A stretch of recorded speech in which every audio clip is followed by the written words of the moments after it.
ഒരിക്കൽ യൂറോപ്പിലൂടെ ഒരു മനുഷ്യൻ ഒരു സ്ട്രീറ്റിലൂടെ എല്ലാ ദിവസവും താൻ നടന്ന് ജോലിക്കായി പോകാറുണ്ട്. എല്ലാ ദിവസവും താൻ നടന്ന് ജോലിക്കായി പോകുമ്പോൾ ആ സ്ട്രീറ്റിൽ ഭിക്ഷ യാചിച്ചുകൊണ്ടിരിക്കുന്ന ഒരു മനുഷ്യനെ അദ്ദേഹം ശ്രദ്ധിക്കാറുണ്ട്. ആ മനുഷ്യനെ കാണുമ്പോൾ വന്ദനമായി അദ്ദേഹം പറയും ഗുഡ് മോർണിംഗ്. അപ്പോൾ ഈ മനുഷ്യൻ, ഈ ഭിക്ഷ യാചിച്ചുകൊണ്ടിരിക്കുന്ന മനുഷ്യൻ ഗുഡ് നൈറ്റ് എന്ന് പറയും. എല്ലാ ദിവസവും അദ്ദേഹം ഗുഡ് മോർണിംഗ് എന്ന് പറയുമ്പോഴെല്ലാം ഈ ഇദ്ദേഹം ഗുഡ് നൈറ്റ് എന്നാണ് പറയുന്നത്. അപ്പൊ ചിലർ ഇത് കണ്ടിട്ട് ഇദ്ദേഹത്തെ പരിഹസിക്കും, മറ്റു ചിലർ ഇത് കണ്ടിട്ട് ചിരിക്കും, വേറെ ചിലർ ഇദ്ദേഹം ഒരു ഭ്രാന്തനാണ്, രാവിലെ ഇദ്ദേഹം ഗുഡ് നൈറ്റ് ആണ് ഗുഡ് മോർണിംഗ് പറയുന്നവരോട് പറയുന്നതെന്ന് ചിന്തിക്കും. അങ്ങനെ റെഗുലറായി ഇദ്ദേഹം പോയിക്കൊണ്ടിരുന്ന ഒരു ദിവസം വളരെ താഴ്മയുള്ള ഒരു നല്ല മനുഷ്യൻ ആ സ്ട്രീറ്റിലൂടെ കടന്നുപോയപ്പോൾ ഈ ഭിക്ഷ യാചിച്ചുകൊണ്ടിരിക്കുന്ന മനുഷ്യനോട് ചോദിച്ചു, ഇതിലെ കൂടെ നടന്നു പോകുന്ന മനുഷ്യരെല്ലാം നിന്നോട് ഗുഡ് മോർണിംഗ് എന്നാണ് പറയുന്നത്, പക്ഷേ നീ ഗുഡ് നൈറ്റ് എന്നാണ് പറയുന്നത്, എന്താണ് അതിന്റെ കാര്യം? അദ്ദേഹം ഇങ്ങനെ പറഞ്ഞു, എന്റെ സൂര്യൻ ഉദിക്കുന്നില്ല, എല്ലാവർക്കും ഗുഡ് മോർണിംഗ് ആയിരിക്കും, പകലായിരിക്കും, പക്ഷേ എനിക്കൊരിക്കലും പകലില്ല, എന്റെ ജീവിതം അന്ധകാരമാണ്, എനിക്കൊന്നും കാണാൻ കഴിയുന്നില്ല എന്ന് അദ്ദേഹം പറഞ്ഞു. അത് കേട്ടപ്പോൾ കാര്യങ്ങൾ മനസ്സിലായി. ഇദ്ദേഹത്തെ സംബന്ധിച്ചിടത്തോളം അദ്ദേഹത്തിന്റെ വന്ദനത്തിന്റെ പ്രശ്നമല്ല, മറിച്ച് അദ്ദേഹത്തിന്റെ പ്രധാന പ്രശ്നം എന്ന് പറയുന്നത് കണ്ണിന്റെ പ്രശ്നമാണ്. കാഴ്ചയില്ലാത്ത, കാഴ്ച പരിമിതിയുള്ള ഈ മനുഷ്യനെ സംബന്ധിച്ചിടത്തോളം എല്ലാ ദിവസവും അന്ധകാരം നിറഞ്ഞതാണ്, ഇരുട്ട് നിറഞ്ഞതാണ്, സൂര്യൻ പ്രകാശിക്കാത്ത, സൂര്യനില്ലാത്ത, പ്രകാശമില്ലാത്ത ഒരു ലോകത്തിലാണ് ഈ മനുഷ്യൻ ജീവിക്കുന്നത്. ഏതാണ്ട് ക്രിസ്തുവിന് മുമ്പ്, യേശുവിന്റെ ജനനത്തിന് മുമ്പ് ലോകം ഏതാണ്ട് ഇതുപോലെ തന്നെ ഇരുട്ടിലായിരുന്നു. മനുഷ്യന് ജീവൻ ഉണ്ടായിരുന്നു എന്ന് ചോദിച്ചാൽ ജീവൻ ഉണ്ടായിരുന്നു, പക്ഷേ കാഴ്ചയില്ലായിരുന്നു. മതങ്ങൾ ഉണ്ടായിരുന്നു, ആചാരങ്ങൾ ഉണ്ടായിരുന്നു, അനുഷ്ഠാനങ്ങൾ ഉണ്ടായിരുന്നു, എങ്കിലും മനുഷ്യന് പ്രത്യാശയില്ലായിരുന്നു. ജീവിതത്തിൽ അവസാനിക്കാത്ത ഇരുട്ടുകളും നീണ്ടുപോകുന്ന രാത്രികളുമായിരുന്നു ഈ ലോകത്തിൽ മനുഷ്യനുണ്ടായിരുന്നത്. അങ്ങനെ ഇരിക്കുന്ന ലോകത്തിൽ മനുഷ്യന്റെ വാഞ്ചയും പ്രാർത്ഥനയും നിലവിളിയുടെയും ഫലമായിട്ടാണ് ക്രിസ്തു ഏകദേശം 2000 വർഷങ്ങൾക്ക് മുമ്പ് കേവലം ഒരു ശിശുവായി ഈ ഭൂമിയിലേക്ക് പിറക്കുന്നത്. പുരാതന ഭാരതത്തിലെ മഹർഷി വര്യന്മാർ പോലും മനം തന്നിങ്ങനെ പ്രാർത്ഥിച്ചു, അസതോമ സദ്ഗമയ, തമസോമ ജ്യോതിർഗമയ, മർത്യോമ അമൃതം ഗമയ. അല്ലയോ സത്യാത്മാവേ, എന്നെ അസത്യത്തിൽ നിന്ന് സത്യത്തിലേക്ക് നയിക്കണമേ, എന്നെ ജീവനിൽ നിന്ന് മരണത്തിൽ നിന്ന് ജീവനിലേക്ക് നയിക്കണമേ, എന്നെ ഇരുട്ടിൽ നിന്ന് വെളിച്ചത്തിലേക്ക് നയിക്കണമേ. അപ്പൊ എല്ലാ മനുഷ്യരുടെയും ഒരു കാലത്തെ പ്രാർത്ഥന ഇരുട്ടിൽ നിന്ന് പ്രകാശത്തിലേക്ക് നയിക്കണം എന്നുള്ള പ്രാർത്ഥനയായിരുന്നു. അപ്പോൾ ലോകം ഇരുണ്ടിരുന്ന ഒരു ലോകത്തിൽ പ്രകാശമായി യേശുക്രിസ്തുവിന്റെ ജനനത്തെ നമുക്ക് കാണാം. യേശുവിന്റെ ജനനത്തിൽ ഒരുപാട് പ്രത്യേകതകളുണ്ട്. അതിലെ ഒരു പ്രത്യേകത എന്ന് പറയുന്നത് യേശുക്രിസ്തു സിംഹാസനത്തിന് പകരം ഒരു ഉദരത്തെയാണ് തിരഞ്ഞെടുത്തത്, അല്ലെങ്കിൽ ഒരു ഗർഭപാത്രത്തെയാണ് തിരഞ്ഞെടുത്തത് എന്നതാണ് ഏറ്റവും പ്രധാനപ്പെട്ട അല്ലെങ്കിൽ ശ്രദ്ധേയമായ ഒരു കാര്യം. നമുക്കറിയാം, മനുഷ്യരെല്ലാം സിംഹാസനങ്ങൾ തിരഞ്ഞെടുക്കും, അല്ലെങ്കിൽ ഒരു ഭരണാധികാരി എന്നുള്ള നിലയിൽ കിരീടത്തെ തിരഞ്ഞെടുക്കും. പക്ഷേ യേശു ഒരു ചെറിയ ഉദരത്തെയാണ് തിരഞ്ഞെടുക്കുന്നതെന്ന് തിരുവചനം നമ്മളെ പഠിപ്പിക്കുന്നുണ്ട്.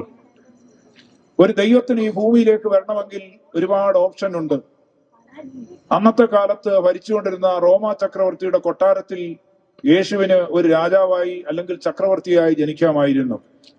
യെരുശലേമിൽ ഒരു രാജകുടുംബത്തിൽ അവിടെ ഒരു വ്യക്തിയായിട്ട്, ഒരു രാജകീയ വംശത്തിലെ ഒരാളായി യേശുവിന് ജനിക്കാമായിരുന്നു. അല്ലെങ്കിൽ സ്വർഗത്തിൽ നിന്ന് സിംഹാസനം താഴേക്ക് ഇറങ്ങി വന്ന് ദൂതന്മാരുടെ സാന്നിധ്യത്തിൽ സ്വർണ സിംഹാസനത്തിൽ സ്വർണ കിരീടം വെച്ചുകൊണ്ട് ഒരു പുത്രനായി യേശുവിന് ജനിക്കാമായിരുന്നു. എന്നാൽ ഇങ്ങനെയുള്ള ഓപ്ഷൻസ് ഒന്നും തിരഞ്ഞെടുക്കാതെ ഒരു സ്ത്രീയുടെ ഉദരത്തിൽ അല്ലെങ്കിൽ ഒരു ഗർഭപാത്രത്തിൽ ഒരു ശിശു എന്നുള്ള നിലയിൽ ജനിച്ചു. ഇങ്ങനെ ലൂക്കോസിന്റെ സുവിശേഷം 2-ാം അധ്യായത്തിൽ ഇങ്ങനെ വായിക്കുന്നുണ്ട്, അവൻ ആദിജാതനായ മകനെ പ്രസവിച്ചു, ശീലകൾ ചുറ്റി വഴിയമ്പലത്തിൽ അവർക്ക് സ്ഥലമില്ലായകയാൽ പശുത്തൊട്ടിയിൽ കിടത്തി എന്ന് വായിക്കുന്നു. ഇവിടെ സിംഹാസനമില്ല, ഇവിടെ കൊട്ടാരമില്ല, ഇവിടെ ചുവന്ന പരവതാനിയില്ല, ഇങ്ങനെ പറയുന്ന ഒന്നും തന്നെ ഇല്ല. കേവലം ഒരു പെൺകുട്ടി, ആ പെൺകുട്ടിയുടെ ഉദരത്തെ ജനിക്കുവാൻ വേണ്ടി തിരഞ്ഞെടുക്കുന്നു. കേവലം ഒരു പെൺകുട്ടിയുടെ ഉദരത്തെ യേശുവിന് ജനിക്കുവാൻ വേണ്ടി തിരഞ്ഞെടുക്കുന്ന ഒരു പ്രത്യേക രീതിയാണ് നമുക്കിവിടെ കാണാൻ കഴിയുന്നത്. സാധാരണ ഒരു വ്യക്തിയായിരുന്നില്ല മറിയ. ഒരു കർഷക കുടുംബത്തിൽ നിന്ന് വരുന്ന ഒരു സാധാരണ സ്ത്രീ. അതേപോലെ നസറത്തിൽ യേശു വളർന്നു. ആ കാലഘട്ടത്തിൽ വളരെ ഒട്ടും പ്രശസ്തിയില്ലാത്ത ഒരു സ്ഥലം. അതുകൊണ്ടാണ് സുവിശേഷത്തിൽ ഇങ്ങനെ വായിക്കുന്നു, നദനീയൽ എന്ന് പറയുന്ന ഒരു മനുഷ്യൻ ഇങ്ങനെ പറയുന്നു, നസ്രത്തിൽ നിന്ന് വല്ല നന്മയും വരുമോ? കാരണം പട്ടണത്തിൽ താമസിക്കുന്ന യഹൂദന്മാർ എപ്പോഴും പുച്ഛത്തോട് വീക്ഷിച്ചിരുന്ന ഒരു സ്ഥലമായിരുന്നു നസ്രത്ത്. അങ്ങനെ ഒരു കൊച്ചു ഗ്രാമത്തിൽ ഏതാണ്ട് 200-300 പേർ മാത്രം പാർക്കുന്ന ഒരു കൊച്ചു ഗ്രാമത്തിൽ യേശു ജനിക്കുന്നത് അറിയാം. Anonymous writer has given a beautiful description of the birth and life and death and resurrection of Jesus Christ. Here is a man who born in obscure village, a child of peasant woman. He lived among us and he did not travel more than 300 miles where he was born. അറിയപ്പെടാത്ത, പേര് വെളിപ്പെടുത്താത്ത ഒരു എഴുത്തുകാരൻ യേശുവിന്റെ ജനനത്തെക്കുറിച്ചും ജീവിതത്തെക്കുറിച്ചും യേശുവിന്റെ മരണത്തെക്കുറിച്ചും പുനരുദ്ധാനത്തെക്കുറിച്ചും അദ്ദേഹം ഇപ്രകാരം എഴുതി. ഇവിടെ ഇതാ ഒരു മനുഷ്യൻ സാധാരണ ഒരു കർഷക കുടുംബത്തിൽ ജനിക്കുന്നു.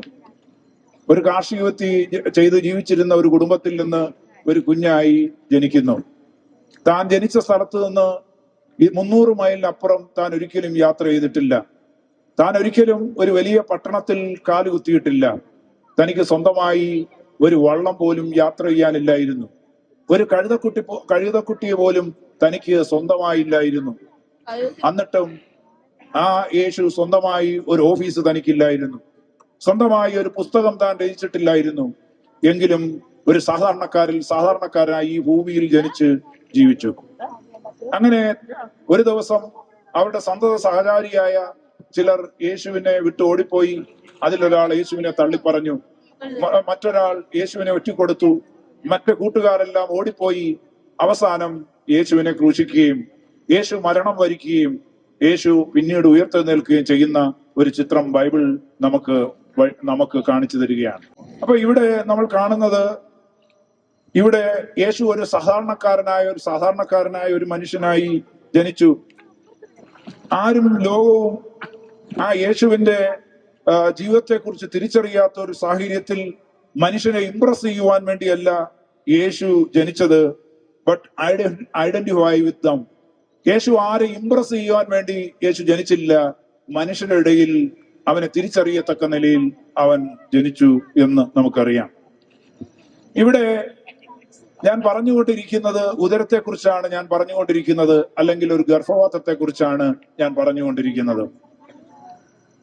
ഇവിടെ നമ്മൾ മനസ്സിലാക്കേണ്ട ഒരു കാര്യം, ഒരു മനുഷ്യൻ സിംഹാസനം വഹിച്ചാൽ അവൻ വലിയൊരു മനുഷ്യനായി കരുതുമെങ്കിലും ഒരു ഗർഭപാത്രത്തിൽ അവൻ ചുരുങ്ങുമ്പോൾ അതിലൂടെ മനുഷ്യരുടെ ഇടയിലേക്ക്, സാധാരണക്കാരുടെ ഇടയിലേക്ക് അവൻ വരുന്നത് നമുക്ക് കാണാൻ കഴിയുന്നു. അപ്പോ യേശു ഈ ഭൂമിയിലേക്ക് ജനിച്ചത് ഭരിക്കുവാനല്ല, മറിച്ച് നമ്മിലേക്ക് എത്തിച്ചേരുവാൻ. Not to rule us, not to reign us, rather reach us. നമ്മിലേക്ക് എത്തിച്ചേരുവാൻ വേണ്ടിയാണ് യേശു ഈ ഭൂമിയിലേക്ക് വന്നത്. നമ്മൾ മനസ്സിലാക്കേണ്ട ഏറ്റവും പരമപ്രധാനമായ ഒരു സത്യം, നമുക്കിന്ന് രാത്രി നമ്മുടെ മുമ്പാകെ ഈ ഉദരം നമ്മെ സൂചിപ്പിക്കുന്നത്, നമ്മളോട് സംസാരിക്കുന്നത് എന്താണെന്ന് നോക്കിയാൽ ശക്തിയല്ല, ടോട്ടൽ ഡിപ്പെൻഡൻസ് ആണ്. ഒരു ശക്തിയെ കുറിച്ചല്ല ഇവിടെ ഞാൻ പറയുന്നത്. കർത്താവിന്റെ ജനനം സൂചിപ്പിക്കുന്നത് ഒരു ശക്തിയല്ല, മറിച്ച് ഒരു ആശ്രയത്തെയാണ് കാണിക്കുന്നത്.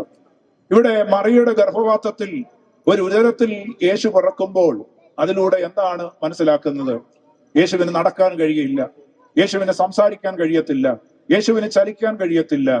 യേശു ആ മറിയെ അല്ലെങ്കിൽ ആ മാതാവിനെ പൂർണ്ണമായി ആശ്രയിച്ചുകൊണ്ട് മാത്രമായിരുന്നു യേശു ജീവിച്ചത്.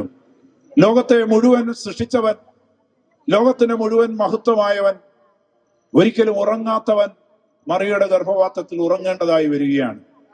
ലോകത്തെ മുഴുവൻ സൃഷ്ടിച്ച തേജസ്സേറിയ ഒരുവൻ ഒരു കുഞ്ഞായി മറിയയുടെ ഉദരത്തിൽ ജനിക്കുന്നത് നമുക്ക് കാണാൻ കഴിയും. അങ്ങനെ വലിയ വ്യത്യാസം നമുക്ക് കാണാൻ കഴിയുന്നു.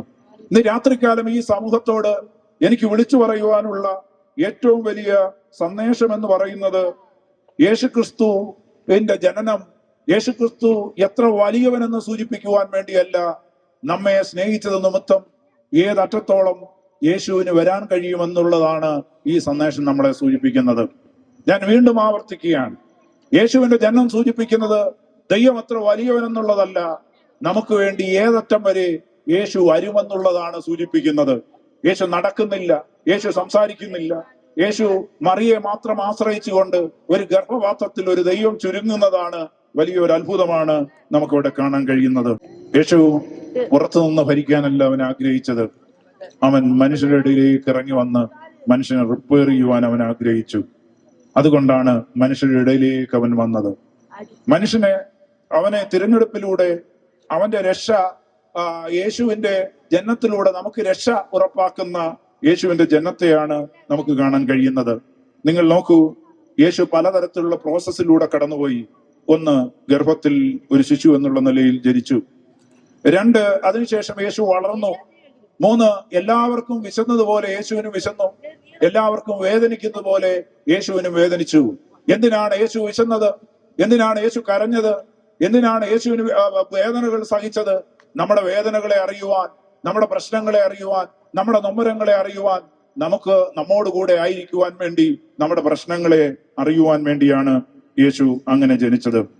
കർത്താവ് ദൈവത്തിന്റെ ഉദരം, ഈ സ്ത്രീയുടെ ഉദരം തിരഞ്ഞെടുത്തപ്പോൾ പറയുന്നത്, നീ നടക്കുന്ന സ്ഥലത്ത് ഞാനും നടക്കും. Where you walk I will also walk. കർത്താവ് അതിലൂടെ പറയുന്നത്, what you feel I will also feel. നീ എന്താണ് വേദന അനുഭവിക്കുന്നത്, നിനക്ക് എന്താണോ തോന്നുന്നത്, അത് ഞാനും അനുഭവിക്കും. What you carry I will also carry. നീ എന്താണ് വഹിക്കുന്നത്, നീ ഏത് ഭാരമാണോ വഹിക്കുന്നത്, ഞാൻ ആ ഭാരം വഹിക്കും എന്നാണ് പറയുന്നത്. അതുകൊണ്ട് അവന് നിങ്ങളുടെ കണ്ണുനീരുന്ന രാത്രി അറിയാം. അതുകൊണ്ട് നിങ്ങളുടെ ബുദ്ധിമുട്ടുകളെ അവൻ അറിയാം. അതുകൊണ്ട് നിങ്ങളുടെ തിരസ്കാരങ്ങളെ അവൻ അറിയാം. അതുകൊണ്ട് ഏകാന്തതയെ അവൻ അറിയാം. ഇന്ന് രാത്രി ഈ സന്ദേശം കേൾക്കുമ്പോൾ ഒരുപക്ഷെ തിരസ്കാരത്തിലൂടെ നിങ്ങൾ കടന്നു പോകുകയായിരിക്കാം. എന്നാൽ നിങ്ങളുടെ തിരസ്കാരത്തെ അറിയുന്ന ഒരു കർത്താവാണ്. അവൻ മനുഷ്യനായി കേവലം മറിയുടെ ഗർഭപാത്രത്തിൽ ചുരുങ്ങി ഈ ഭൂമിയിലെ സകല കഷ്ടങ്ങളും അനുഭവിച്ച് നമുക്ക് വേണ്ടി മരിച്ചുയർത്തെഴുന്നേറ്റവൻ. അതുകൊണ്ട് ഇന്ന് രാത്രി എല്ലാവരാലും തള്ളപ്പെട്ട് എല്ലാവരും ഉണ്ടെങ്കിലും ജീവിതത്തിൽ ഏകാന്തത അനുഭവിക്കുന്ന ആരെങ്കിലും ഇന്ന് രാത്രി ഇവിടെ ഉണ്ടെങ്കിൽ നമ്മുടെ ഏകാന്തതയെ അറിയുന്ന ഒരു കർത്താവ്, അതെ, നമ്മൾ മറ്റുള്ളവരാൽ തിരസ്കരിക്കപ്പെട്ട ഒരു വ്യക്തിയാണെങ്കിൽ നിങ്ങളുടെ തിരസ്കാരത്തെ അറിയുന്ന ഒരു കർത്താവ്, നിങ്ങൾ ജീവിതത്തിൽ കഷ്ടങ്ങൾ അനുഭവിക്കുന്നുണ്ടെങ്കിൽ നിങ്ങളുടെ കഷ്ടതയെ അറിയുന്ന ഒരു കർത്താവ്, ആ കർത്താവ് നമ്മുടെ ഇടയിൽ ജനിച്ചത് കൊണ്ട് നമ്മുടെ പ്രശ്നങ്ങളെയെല്ലാം അവൻ ഒരുപോലെ അറിയാമെന്നുള്ളതാണ്. ഈ ഗർഭപാത്രം എന്ന് പറയുന്നത് മനുഷ്യന്റെ പ്രാർത്ഥനയുടെ ഒരു ഉത്തരമാണ്. തകർന്ന ഈ ലോകത്തിന്റെ, മുറിവേറ്റ ഈ ലോകത്തിന്റെ ഒരു പ്രാർത്ഥനയുടെ ഉത്തരമാണ് നമ്മൾ മനസ്സിലാക്കണം. ലോകം മുഴുവൻ ഒരു യോദ്ധാവിനെ അന്വേഷിക്കുമ്പോൾ യേശു ഒരു ശിശുവായി പിറക്കുന്നത് നമുക്ക് കാണാം. ശക്തി ഉപയോഗിച്ച് മാറ്റങ്ങൾ വരുത്തുവാൻ ലോകം മുഴുവൻ ആഗ്രഹിക്കുമ്പോൾ സ്നേഹത്തിലൂടെ മാറ്റം കൊണ്ടുവരുന്ന യേശുവിനെയാണ് നമുക്ക് കാണാൻ കഴിയുന്നത്. വളരെ ശക്തമായ പലതും ഈ ഉദരത്തിന് നമ്മളോട് പറയാനുണ്ട്. ദൈവം ഒരു പുതിയ ആരംഭം ഇവിടെ തുടങ്ങുകയാണ്. നിങ്ങൾ നോക്കൂ, ദൈവം ദൈവമായിരിക്കുമ്പോൾ, സകലത്തിന്റെയും മഹത്വത്തിലായിരിക്കുമ്പോൾ, സ്വർഗോന്നതികളിലായിരിക്കുമ്പോൾ ഈ ഭൂമിയിൽ ഒരു ഉദരത്തിൽ പിറക്കുന്നതിലൂടെ ദൈവം ഒരു പുതിയ ആരംഭം കുറിക്കുകയാണ്. ജീവിതത്തിൽ ഒരു പുതിയ ആരംഭം കുറിക്കുന്നത് കാണാൻ കഴിയുന്നു. ഗർഭപാത്രത്തിൽ ആരംഭിക്കുമ്പോൾ നാം ഒരു കാര്യം മനസ്സിലാക്കണം. നമ്മളുടെ പ്രതീക്ഷ എന്ന് പറയുന്നത് ബേഥലഹേമിൽ ആരംഭിക്കുന്നു. യേശു ഗർഭപാത്രത്തിൽ ചുരുങ്ങുമ്പോൾ, യേശു ഇവിടെ ജനിക്കുമ്പോൾ ബേഥലഹേമിൽ നമുക്ക് പ്രതീക്ഷ വർദ്ധിക്കുകയാണ്. തകർന്ന ഒരു മനുഷ്യരോടും ക്രിസ്തു പറയുന്നത്, നിങ്ങളുടെ കഥ തീർന്നിട്ടില്ല, ഞാനിവിടെ ഒരു പുതിയ ആരംഭം കുറിക്കുകയാണ്. യേശുവിന്റെ ജനനത്തിലൂടെ യേശു സംസാരിക്കുന്നത്, തിരുവചനം പറയുന്നത്, നിങ്ങളുടെ കഥ തീർന്നിട്ടില്ല. തകർന്ന ഓരോരുത്തരോടും ക്രിസ്തുവിന്റെ സന്ദേശം പറയുന്നത്, ഇവിടെ കഥ തീർന്നിട്ടില്ല, നിങ്ങളുടെ കഥ ഇവിടെ ആരംഭിക്കുകയാണ്. അതുകൊണ്ട് ദൈവമക്കളെ, കർത്താവ് ഒരു ഗർഭപാത്രം ആണ് തിരഞ്ഞെടുത്തത്. താനൊരു സിംഹാസനത്തെയോ കിരീടത്തെയോ അവൻ തിരഞ്ഞെടുത്തില്ല. സിംഹാസനത്തിന് പകരം അവൻ ഒരു ഉദരം തിരഞ്ഞെടുക്കുകയാണ്. അതുകൊണ്ട് നമുക്ക് ആവശ്യമായിരിക്കുന്ന രാത്രിയിൽ നമുക്ക് മതമല്ല ആവശ്യമായിരിക്കുന്നത്, കർത്താവുമായ ഒരു ബന്ധമാണ്. യേശു ഇന്ന് നോക്കുന്നത് കൊട്ടാരമല്ല, കിരീടമല്ല, ഒരുക്കമുള്ള ഒരു ഹൃദയമാണ് നമ്മിൽ നിന്ന് യേശു പ്രതീക്ഷിക്കുന്നത്. ഇവിടെ അവൻ ഒരു ഗർഭപാത്രത്തിൽ കയറി അവൻ ഒതുങ്ങിയ ഒരു വ്യക്തിയായി തീർന്നെങ്കിൽ നമ്മുടെ ഹൃദയങ്ങളിലേക്ക് ഇറങ്ങി വന്ന് നമ്മളെ രൂപാന്തരപ്പെടുത്തുവാൻ അവന് കഴിയും. നമ്മുടെ ഹൃദയങ്ങൾ അവന് വേണ്ടി തുറന്നാൽ അവന് നമ്മുടെ അകത്തേക്ക് പ്രവേശിക്കാൻ കഴിയും. ഒരു ശിശുവായി ഒരു ഗർഭപാത്രത്തിൽ ചുരുങ്ങുവാൻ ദൈവത്തിന് കഴിയുമെങ്കിൽ ഇന്ന് രാത്രി ഇവിടെ ആയിരിക്കുന്ന ഓരോരുത്തരുടെയും ഹൃദയത്തിന്റെ അകത്തേക്ക് വന്ന് നിങ്ങളുടെ ഹൃദയത്തിൽ പ്രവേശിച്ച് നിങ്ങളുടെ ഹൃദയത്തിന് രൂപാന്തരം വരുത്തുവാൻ അവിടെ വസിക്കുവാൻ യേശുവിന് കഴിയും എന്നുള്ളതാണ്. ഇന്ന് രാത്രി ഈ ചോദ്യങ്ങളുടെ മുമ്പാകെ നമുക്കും പറയാൻ കഴിയുമോ? മറിയ ഒരിക്കൽ ഇങ്ങനെ പറഞ്ഞു, ഞാൻ കർത്താവിന്റെ ദാസി, നിന്റെ വാക്കുപോലെ എനിക്ക് ഭവിക്കട്ടെ എന്ന് പറഞ്ഞു. ഇത് ദൂതന്മാർ ഇവിടെ വന്ന് മറിയോട് പറയുകയാണ്, നീ ഗർഭം ധരിച്ചൊരു മകനെ പ്രസവിക്കുമെന്ന് പറയുമ്പോൾ ഇവിടെ പറയുന്നു, യെസ്, നിന്റെ വാക്കുപോലെ എനിക്ക് ഭവിക്കട്ടെ, നിന്റെ വാക്കുപോലെ എനിക്ക് ഭവിക്കട്ടെ എന്ന് യേശു ഇവിടെ മറിയ പറയുന്നത് പോലെ ഇന്ന് രാത്രികാലം കർത്താവെ, അവന്റെ വിളിയുടെ മുമ്പാകെ, അവന്റെ സാന്നിധ്യത്തിന്റെ മുമ്പാകെ നിന്റെ ഇഷ്ടം എന്റെ ജീവിതത്തിൽ നിറവേറട്ടെ എന്ന് നമുക്ക് പറയാൻ കഴിയുമോ?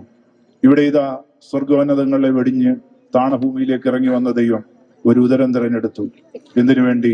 നമ്മളോടുകൂടെ ഐഡന്റിഫൈ ചെയ്യുവാൻ വേണ്ടി, നമ്മളെ സ്നേഹിക്കുവാൻ വേണ്ടി. ലോകം മുഴുവൻ സിംഹാസനങ്ങൾ നോക്കുമ്പോൾ ഇവിടെ ഇതാ ഒരു താഴ്മ ധരിച്ചുകൊണ്ട് ഒരു കർത്താവ് വന്നു. ആ കർത്താവ് ഇന്ന് രാത്രിയിൽ നമ്മളെ ചലഞ്ച് ചെയ്യുന്നു. ആ ദൈവിക സന്ദേശം നമ്മളെ ചലഞ്ച് ചെയ്യുന്നു. കർത്താവിന് വേണ്ടി നമ്മുടെ ഹൃദയങ്ങളെ കൊടുക്കാമോ? അവന് വേണ്ടി ജീവിക്കുവാൻ നമുക്ക് കഴിയുമോ?